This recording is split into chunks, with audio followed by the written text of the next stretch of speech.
모든 날씨 가운데서도 이렇게 건강하게 만나 뵙게 되어서 참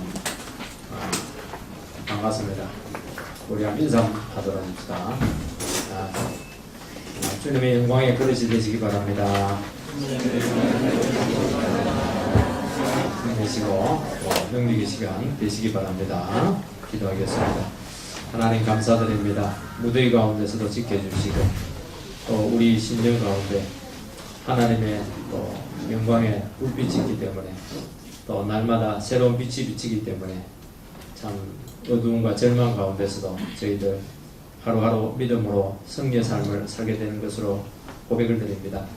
오늘 우리 이 시간 길이 막히고 막다른 골목에 있을지라도 또 우리의 미래가 우리 생각처럼 되지 않고 불투명할지라도 또 참 여러 가지 지치고 힘든 가운데 있을지라도 하나님 말씀 가운데 길이 있다는 것을 알게 해주시고 하나님께서 새로운 길을 예비해 놓고 있음을 믿게 해주시고 또 우리가 다투고 힘든 이 순간이 하나님 앞에 제일 확실한 길을 가고 있다는 그런 확신 가운데 다시 용기를 얻고 우리의 삶을 굳게 하여 주시옵소서. 예수님 이름으로 기도하옵나이다. 아멘. 요한복음 17장 24절입니다. 요한복음 17장 24절입니다.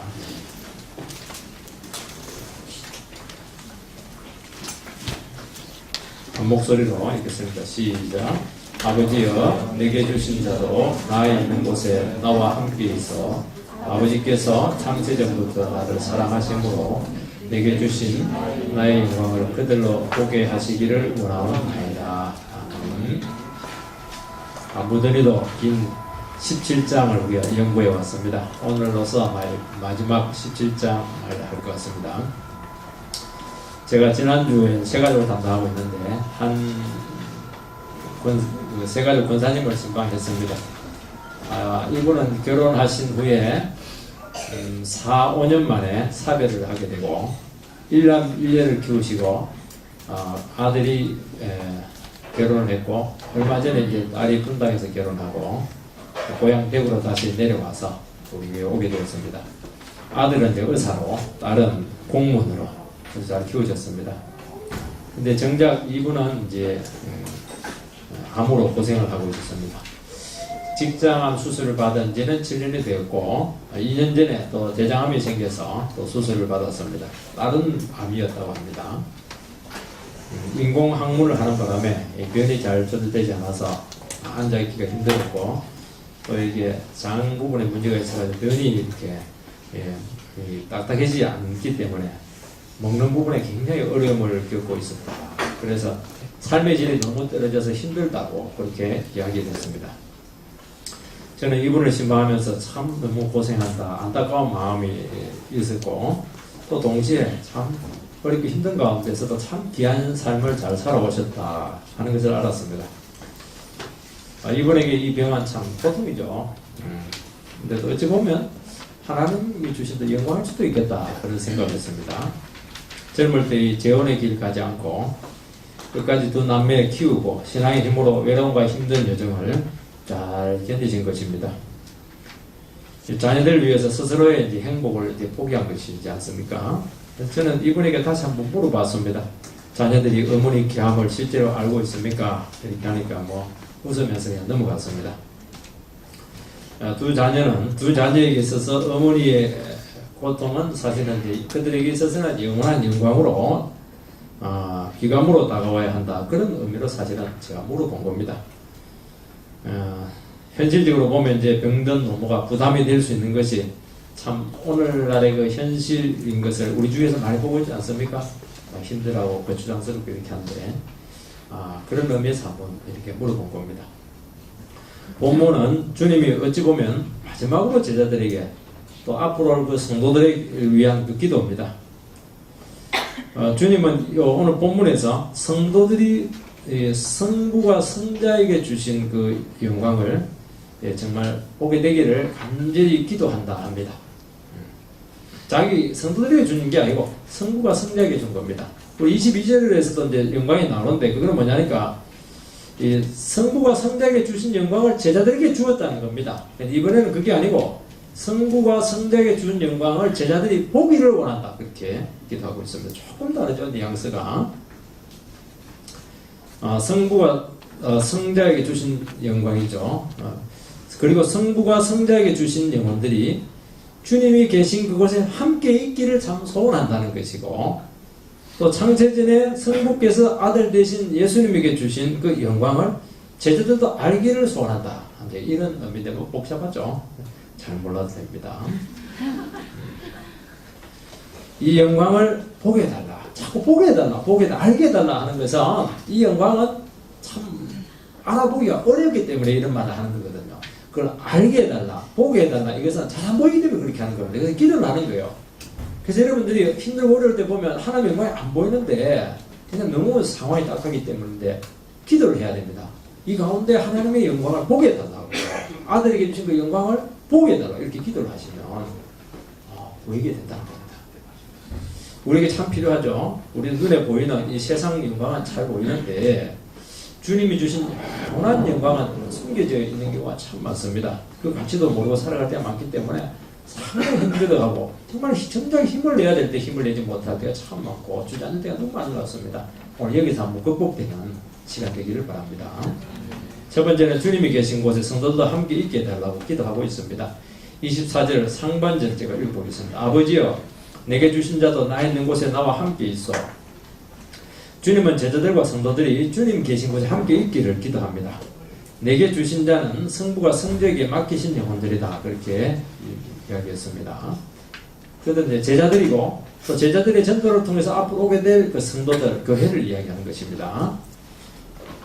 그러니까 이들은 성부께서 아들을 통해서 구원한 백성들, 쉽게 얘기할 수 있습니다. 나 있는 곳에 나와 함께 있어 이렇게 되어 있는데 나 있는 곳이 어디냐 하는 게 중요하지 않겠습니까? 지금 현재 주님이 계신 곳, 이 세상 고통의 장소, 순환과 죽음의 장소를 의미하지는 않습니다. 주님이 기도하신 것은 있기를 원한다. 미래형이죠. 그러니까 주님은 제자들과 성도들이 이런 고통의 자리에 있기 위해서 기도하는 것은 아닙니다. 사랑하는 자녀가 아무리 좋다지만 죽도록 고생하는 자리에 있게 해달라고 참 부모는 특별 케이스 외에는 기도하지 않을 것입니다. 주님이 계신 곳은 하나님 보좌 우편이고 승리자로 계신 곳이고 가장 존귀한 만왕의 왕으로 등극하신 그곳이죠. 여전히 그 보좌에서 인생들을 다스리고 있고 성령을 주시고 교회를 섭리하는 곳입니다. 강도에게 네가 오늘 나와 함께 낙원에 있게 될 것이다. 바로 그 자리를 얘기하는 것입니다. 야고보와 요한이 예루살렘으로 갈 때 나는 하나는 우편에 하나는 좌편에 이렇게 하니까 예수님은 너희들이 너무 어려운 것을 구한다. 그러나 내가 하늘에 올리우시면 혹시 너희들 그 자리에 비어있으니까 예비되어 있다. 그렇게 얘기했습니다. 그 자리에 비어있는 것이죠. 왜냐하니까 올 성도들이 많기 때문입니다. 주님이 나 있는 곳에 나와 함께 있겠다고 하는 것은 주님이 원래 가지신 영광의 자리라. 그런 의미보다는 인생들을 구원하기 위해서 낮아지셨다가 승리하신 후에 부활하신 그 영광의 육신을 가지고 올라오신 그곳이죠. 구원사역을 이루시고 그 육신을 가지고 그대로 하나님 보좌 우편에 올라가신 그 자리는 원래 영광인데 그 영광이 새로운 영광의 자리라는 것입니다. 원래 주님이 계신 곳은 인생들이 감히 가까이 할 수 없죠.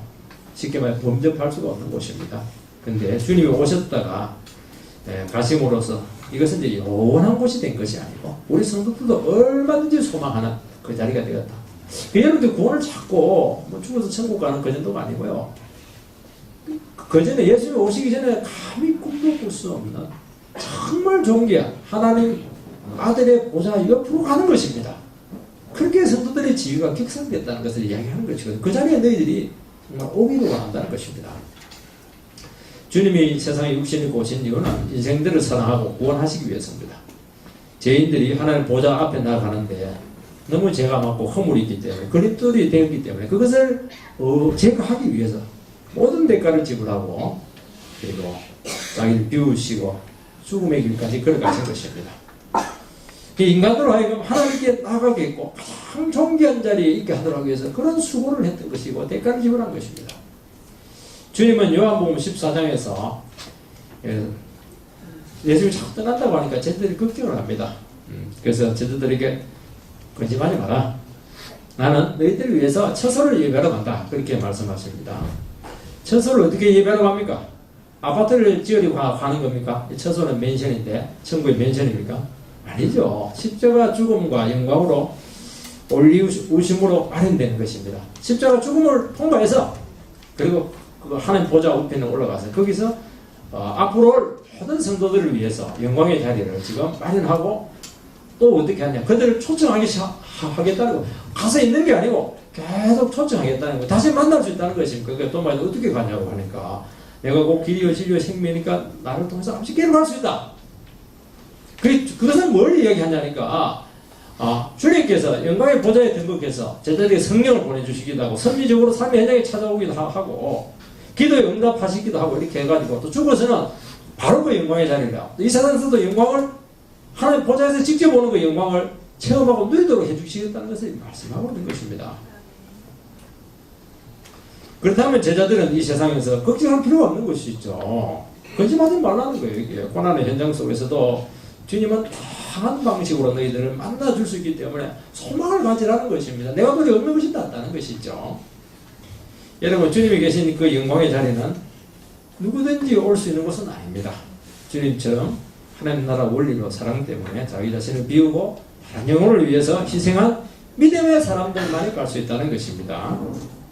그래서 하나님의 구원을 위해서 자기 인생을 드린 영혼들, 이 영혼들이 하나님께서 마련하신 그 영광의 자리, 그 처소를 가신다는 거예요. 갈 수 있다는 것입니다. 그래서 이런 삶은 우리의 힘만으로는 안 됩니다. 내가 가고 싶다고 되는 게 아니에요, 이게.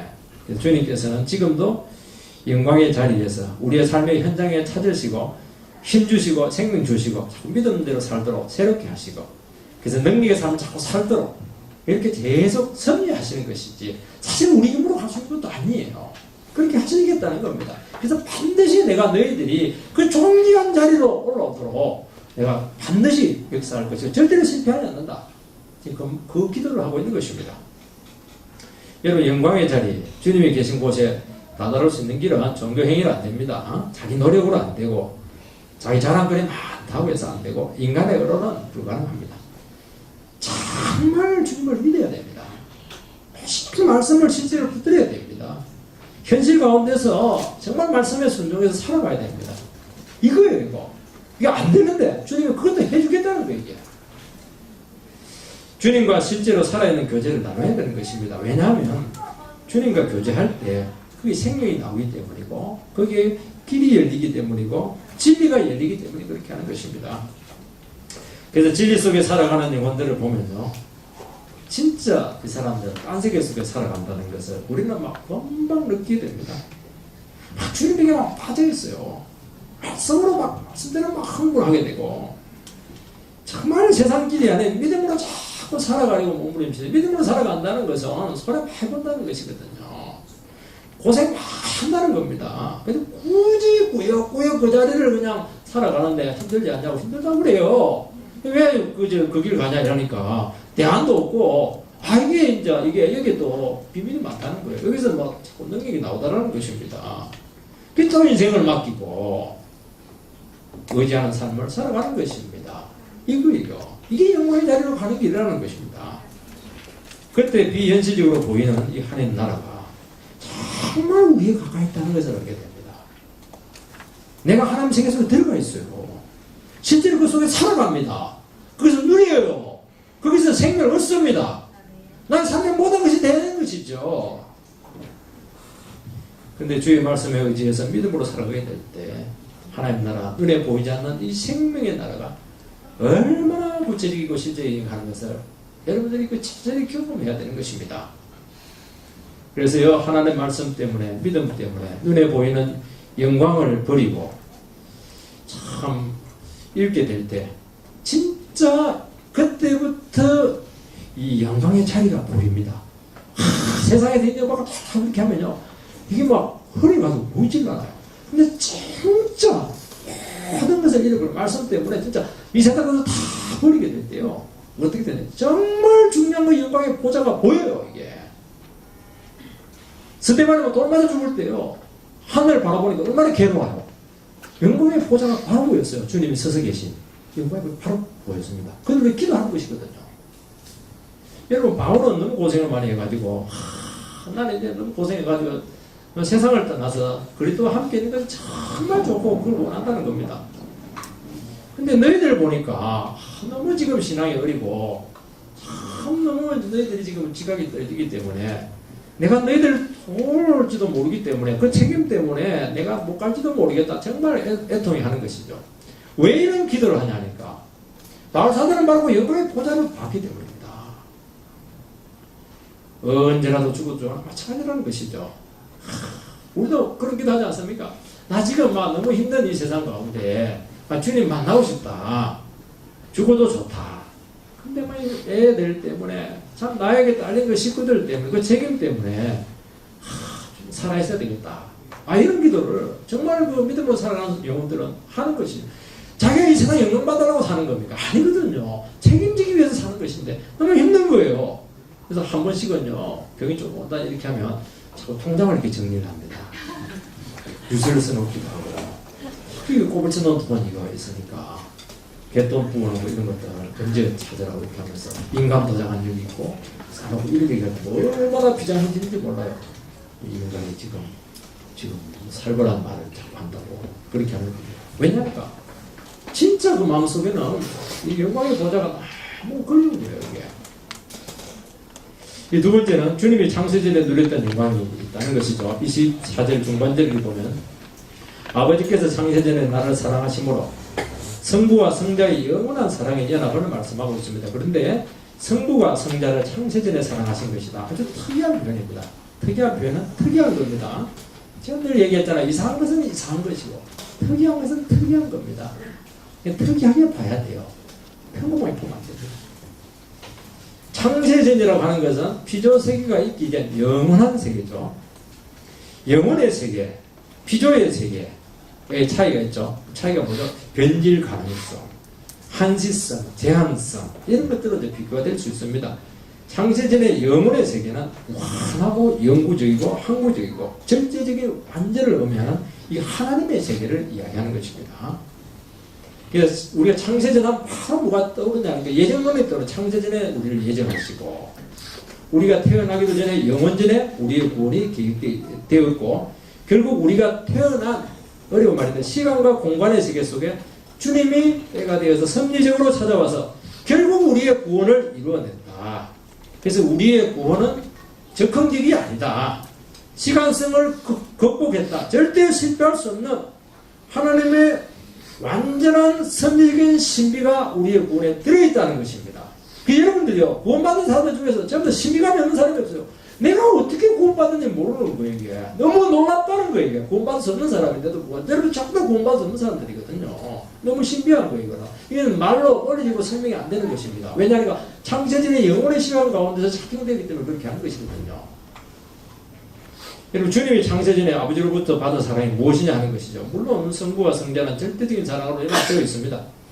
그런데 성부와 성자를 특별히 사랑하는 것이 있는데 그것은 인간의 구원 문제였습니다. 성부가 구원을 계획하시고 아들에게 죄인들에 대한 모든 구원을 위임하시고 실행하게 하시는 구원 작정이 세워졌을 때 그러고 나서 성부와 성자에 대한 강력한 사랑이 새롭게 주어지게 됐다는 것입니다. 이것은 우리의 구원이 임기응변적인 것이 아니고 절대적으로 확실하고 절대적으로 실패할 수 없고 항구적인 창세전의 성삼위 하나님의 구원 작정에서 시작되었다는 것을 이야기하는 것입니다. 이것을 끌고 가는 힘이 뭐냐? 성부의 사랑인 것이죠. 놀라운 구원의 신비라는 것입니다. 여러분 크리스찬이 된다는 것은 영의 사람이 된다는 것입니다. 육의 사람인데 영의 사람이라고 하지 않습니까? 영의 사람이 된다는 것은 세속적인 인생과 다른 어떤 특성을 가지고 있다는 것입니다. 영원한 세계를 알 수가 있고 하나님 나라를 체험할 수 있다는 것이지 않습니까? 하나님의 섭리와 신비를 알 수 있는 그 감각이 있는 거예요. 이게 우리 자신이 이미 영적인 존재입니다. 한 번씩요 저는 제 자신에 대해서 놀라게 될 때도 많아요. 여러분도 그러지 않습니까? 내 자신은 놀라게 돼 내가 이런 부분이 있었나 하는 것이죠. 우리 중에 자신이 이런 모습으로 있었을 것이라고 생각했던 분들은 아마 이 자리에 없었을 것입니다. 고린도서 4장 14절을 보면요. 우리가 돌아보는 것은 보이는 것이 아니요 보이지 않는 것이다. 우리가 뒤를 돌아보니까 눈에 보이지 않는 하나님의 손길이었다는 것입니다. 눈에 보이는 것은 안 보여요. 지난번 눈에 보면 의미가 없어요. 근데 가만히 길을 보니까 눈에 안 보이는 게 이게 너무 놀랍다는 거예요. 이게 눈에 보이지 않는 게 선명하다는 것이죠. 이게 하나님의 신비 아닙니까? 너무 신비로운 거예요. 구원에 섬기지 않습니까? 우리가 우리가 구원받은 것도 너무 특별하고 선명히 남아있어요. 이게 두 사람 만나가지고 예전 가운데 보게 된 것도 너무 신기하고, 그제는 뭐 우리 딸이 우리 앉아있는데 엄마한테, 엄마 왜 아빠랑 결혼했어? 내한테 안 묻고 엄마한테 묻고 내한테 물어보는데 내가 손에 보고, 그러면서 얘가 대답하고 가만히 있으니까 다시 수정을 하더라고요. 아, 엄마 아빠가 결혼 안 했으면 내가 이 자리에 없었지. 이 얘기를 하더라고요. 굉장히 이기적인 해석인 것 같습니다. 이 논리도 결혼 조건 이런 거 설명이 안 되는 거예요. 이건 안 되는 거예요. 우리 의사 결정과 상관이 있는 거예요. 이 결혼 가운데 하나님의 성령의 신비가 있다는 것을 얘기하는 거 아닙니까? 그때 태어나면도 신비가 있는 거예요. 근데 이런 자식 태어날 때 누가 났어요? 예측 불가능한 것이죠. 너무 놀라운 것이죠. 우리가 구원받은 것도 특별하지 않습니까? 이 자리에 계신 분들 중에서요, 부모님부터 너는 태어날 수 없는 인간인데 태어났다. 그런 말을 하는, 좋은 것도 있고 안 좋은 것도 있는 것 같아요. 꾸역꾸역 그런 사람들도 꾸역 살아남아가지고 애밀 건 애밀고 또 잘할 것도 잘 그렇게 하는 것 같습니다. 제 자신보다 너무 특이해요. 저는 절대 예수 믿을 사람 아닙니다. 너무 가난해서 대학도 갈 수 없는데 어쩔지 해가지고 또 막 서울에 있는 대학으로 또 저를 보내지 않습니까?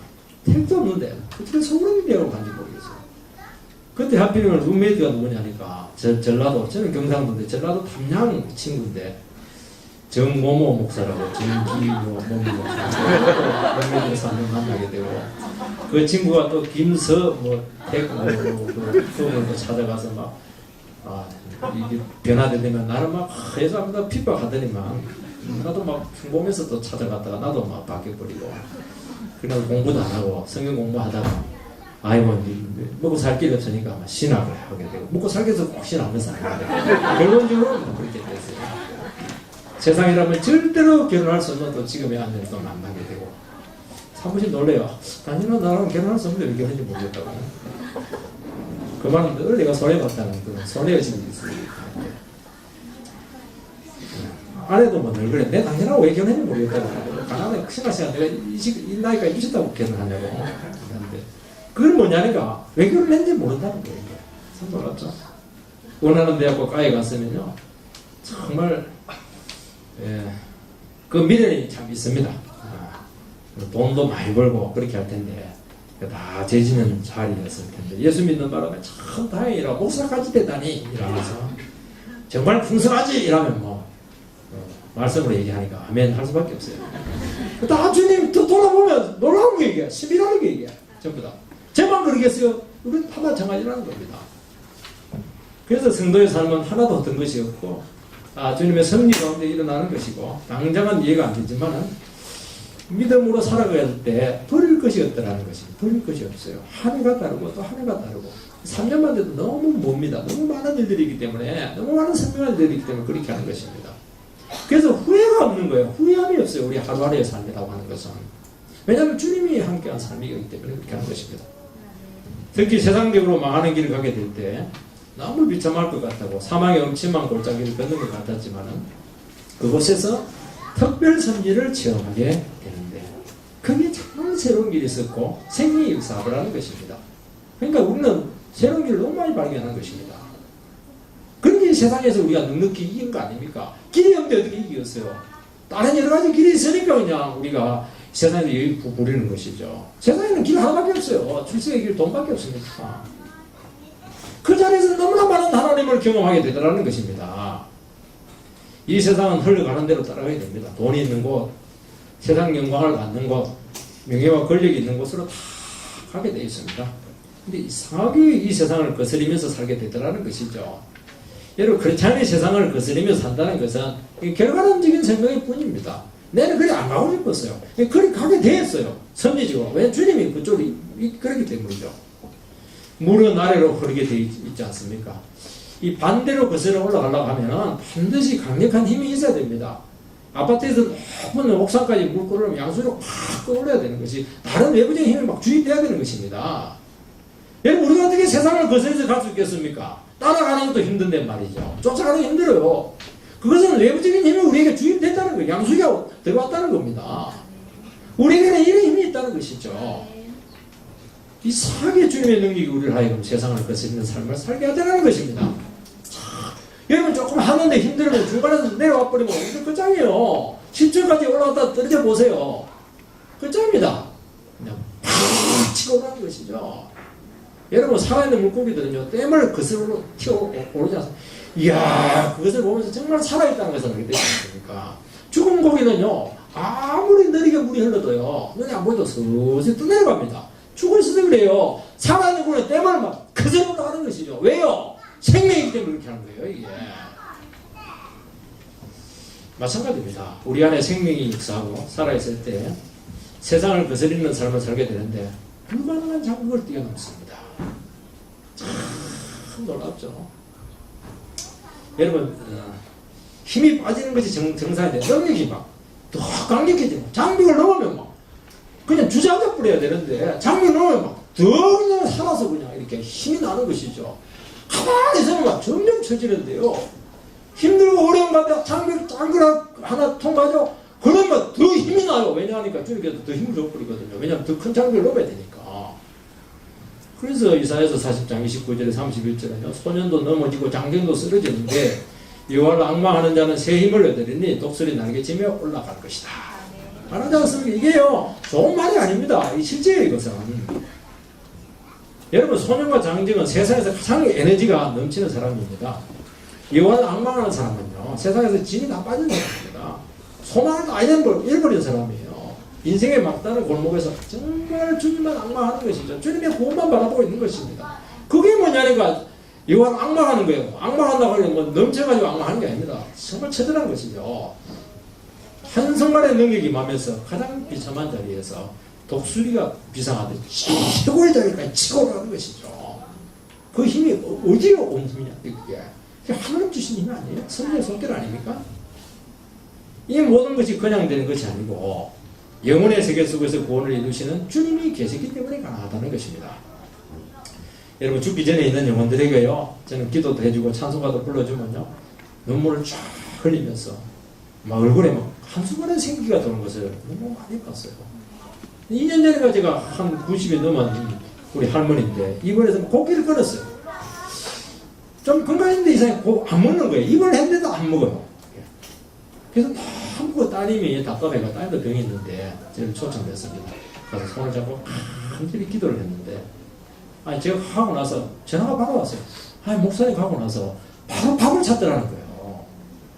식사를 하더니 막 지금까지 얼마나 잘 사는지 저를 만나지 마 앞서면서 잘 살고 있어요. 잘 살고 있어요. 3년이 됐는데 얼마나 감사한지 몰라요. 기적이라고 그렇게 이야기합니다. 왜요? 주님이 그 생명력을 주기 때문에 그렇게 하는 것이거든요. 여러분 세상적인 불행이나 실패가 결코 낭만케 하지 않는다고 했습니다. 새로운 소망의 문으로 들어가게 하고 이해되지 않는 삶이 오게 될 때 놀라운 하나님의 구원의 손길을 경험하게 될 것입니다.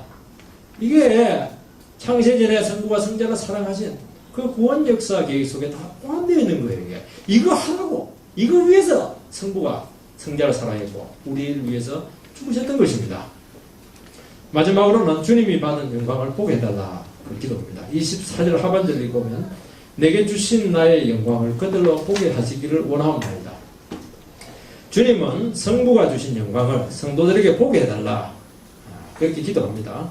이 영광은 하나님의 영광이죠. 여러분 하나님의 영광이 가장 잘 드러난 곳이 어디냐면 그 성전입니다. 이 성전은 그 모습은 초라하지 않습니까? 그런데 그곳에 하나님이 임재하시고 죄를 사하시고 살아있는 하나님의 음성을 들을 수가 있는 곳입니다.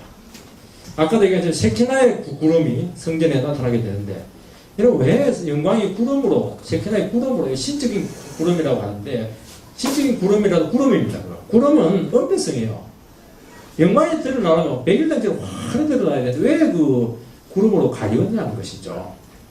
왜냐니까 죄인이 가까이 할 수 없기 때문에 은폐시켜 놓았습니다. 여러분 영광이 뭐냐? 성경에 말한 영광은 하나님의 것, 하늘의 것이 인간 세계 속에 드러나고 계시는 것이 영광입니다.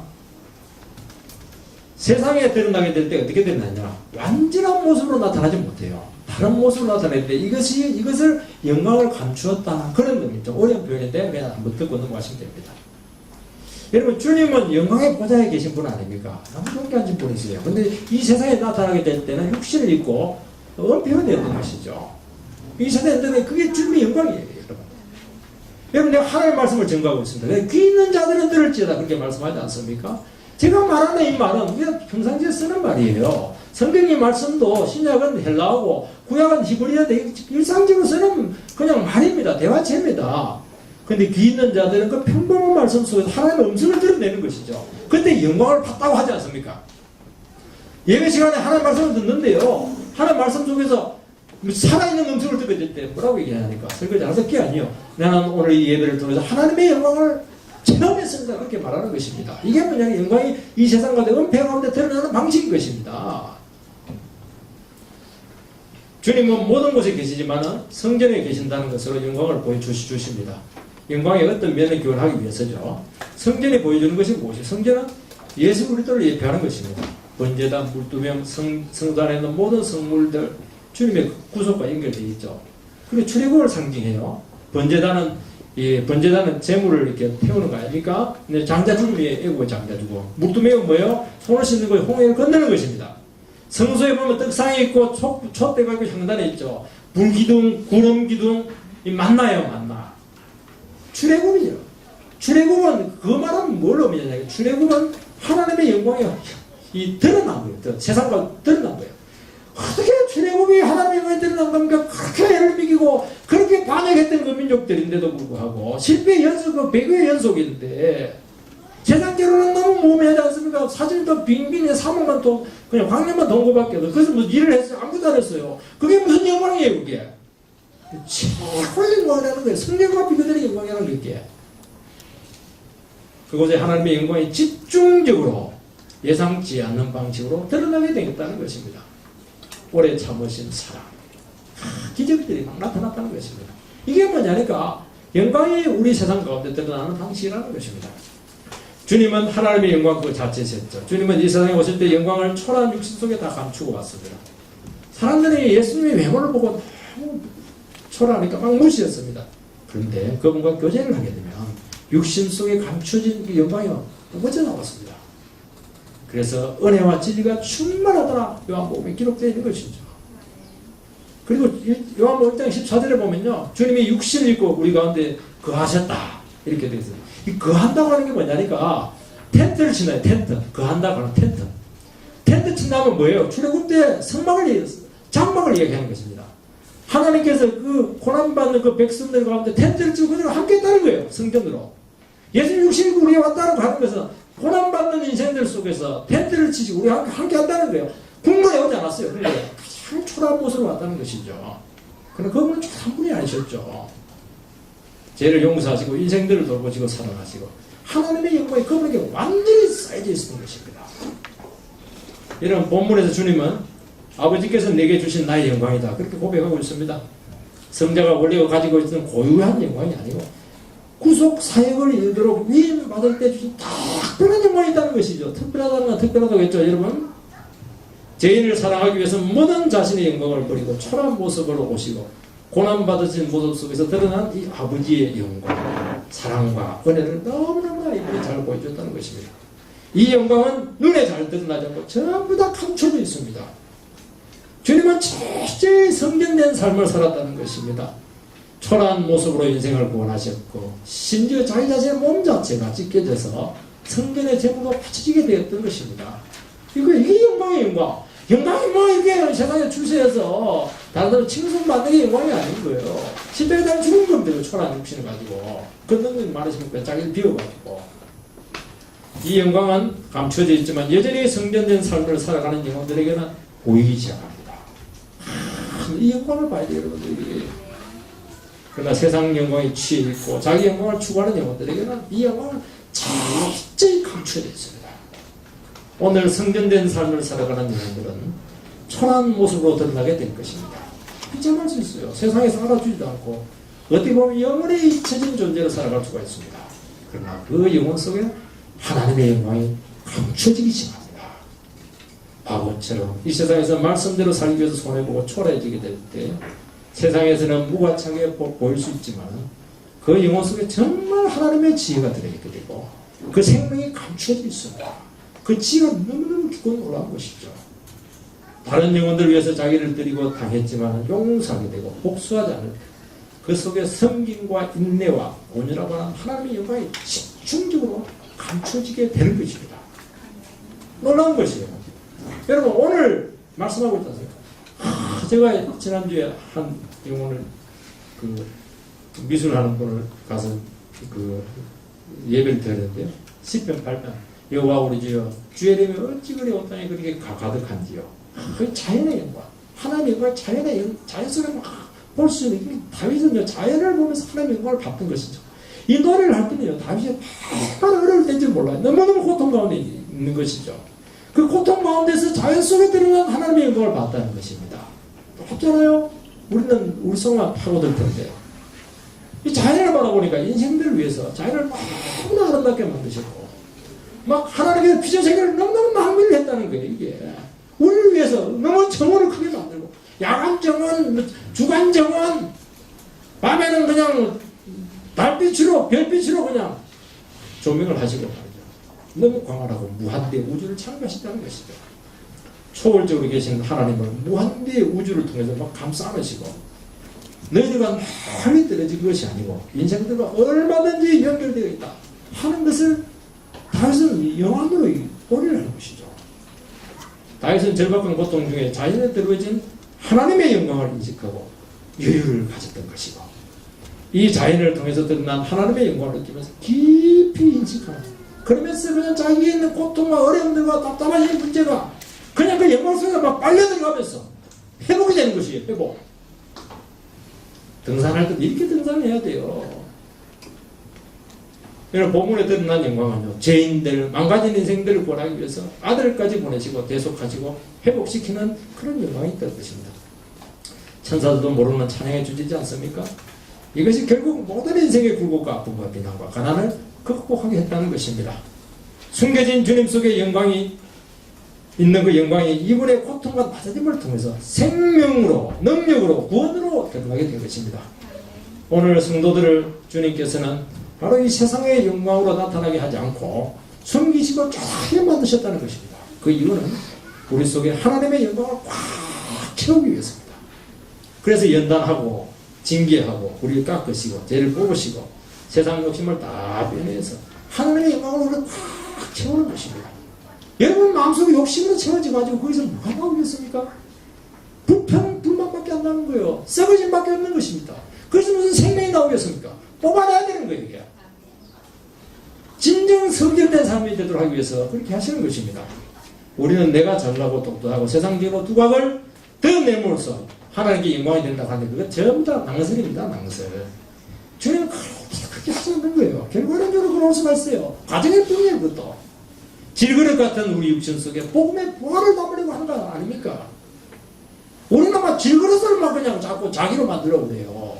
이것은요 점점 더 여러분 영광이 꽉 찰수록요 이 우리 육신은요 점점 초라해질 것입니다. 그러나 그 속에는 절대로 초라하지 않아요. 너무너무 놀라운 모습으로 꽉 바뀔 겁니다. 여러분 우리가 숨겨지고 은폐될 때요 우리 안에 있는 어둠이 드러나게 되고 인간의 연약과 무력함이 고백이 되고 아무것도 아닌 진흙 같은 인생이 되게 하는데 그러면서 은혜를 알게 돼요. 그분의 사랑을 알게 되는 것입니다. 내가 아무것도 아닌 것이 되게 될 때 진정 하나님의 구원이 이 세상 가운데 어떻게 역사하는가 하는 것을 막 구구절절히 체험하게 되면서 고백을 하게 될 것입니다. 이게 뭐냐 내 질거리 속에서 그 보배로 채워지는 거 아닙니까? 여러분 오늘 이 시간 우리 주님의 영광을 보게 해달라고 기도하시기 바랍니다. 그렇게 하는 이유는 이 영광을 우리가 보기가 너무 어렵다는 거예요. 주님께서 이렇게 마지막에 기도할 때도 같으면요 이 영광이 안 보이는 거예요. 이게 육신 눈으로는 말씀의 영광, 은혜의 영광, 고난의 영광 이게 잘 보지 않고 또 우리가 이거 보고 싫어요. 고생하기 싫은 거예요. 이게 고생 안 하고 세상 영광이 더 좋은 것입니다. 그러나 주님과 역동적인 관계 속에서 이 영광이 살아나게 될 것입니다. 주님과의 인격적인 만남과 그분의 삶을 공유함으로써 우리를 부인하고 십자가 지는 삶을 통해서 하나님의 영광이 역사하기 시작하고 보이기 시작하는 것입니다. 그 순간 한 번만 보고 나옵니다. 여러분 세상에 한순간에 빛을 잃어버립니다. 태양이 떠오르면 달빛이 아무리 커도 한순간에 없어지는 건 똑같아요. 우리 안에 하나님의 영광이 반영되기 시작할 것입니다. 그래서 그 영광을 위해서 모든 대가를 지불하게 되는 것입니다. 저는 설교의 영광을 위해서 목회의 길을 들었었는데 영광만 받지 대가를 몰랐어요. 너무너무 억울한 대가를 치렀어요. 정말 도망하고 싶었습니다. 몰랐으니까 이 세계 설교 세계로 들어오게 된 것입니다. 그런데 한 번씩 설교의 영광을 탁 맛보는 순간 아무리 고생도 괜찮아요. 모든 가치는 비틀게 되었어요. 세상에 아무리 좋은 지휘도 이게 들어오지 않았어요. 왜냐하면 설교의 영광, 말씀의 영광이 너무너무 빛나더라고요. 이 영광이 저를 힘내게 했고 능력 있게 했고 살아갈 목적을 주었고 인생의 추진력이 되었던 것입니다. 환난에 경한 것이 장차 나타날 영광과 비교할 수 없도다. 아름답지 않습니까? 여러분 이 세상에서 고난받고 대가를 지불하는 것이 미래에 주어질 영광과 비교할 수 없다는 것입니다. 그래서 성도는 고난 속에서 대가를 지불하는 삶 속에서 더 소망이 생기게 되고 더 힘이 나게 되고 더 주의 뜻대로 살고 몸부림을 치게 되는 것이고 주님이 어떻게 영광을 받으시리까 하는 것을 스스로도 알게 되면서 놀라게 된다 하는 것을 말씀하고 있는 것입니다. 이런 영광의 삶이 되기를 주님 이름으로 축원드립니다. 기도하도록 하겠습니다. 오늘 말씀 가운데 정말 우리가 하나님의 영광을 말로만 이렇게 주님께 영광을 돌린다 이렇게 하는데 그 말로만 되는 게 아닙니다. 그것은 대가를 지불해야 됩니다. 지불해야 되고 우리가 자꾸 세상 영광하고 헷갈려가지고 혼동이 되기 때문에 이 선명한 영광이 나타나지 않아요. 성전의 삶이 돼야 됩니다. 성전의 삶. 우리가 주님처럼 성전이 돼야 돼요. 우리 목표를 분명하게 해야 됩니다. 성전은 함부로 움직이지도 못해요. 우리가 정말 이 영광을 보게 해주시고요. 우리 두 분 성도님을 듣기도 하겠습니다. 전주로 우리 성도님 암으로 고생 중에 있는데 욕창이 아주 심한 것 같아요. 그 생명을 지켜달라고 해주시고 주님께서 안수해달라고 기도해 주시기 바라고요. 우리 이종관 집사님 후두암 일기인데 내일 수술하게 된 것 같습니다. 주님께서 후유증이 깨끗하게 치료될 수 있도록 특별히 관심을 가지고 계속 또 기도해 주시기 바랍니다. 우리 이것을 같이 기도하겠습니다.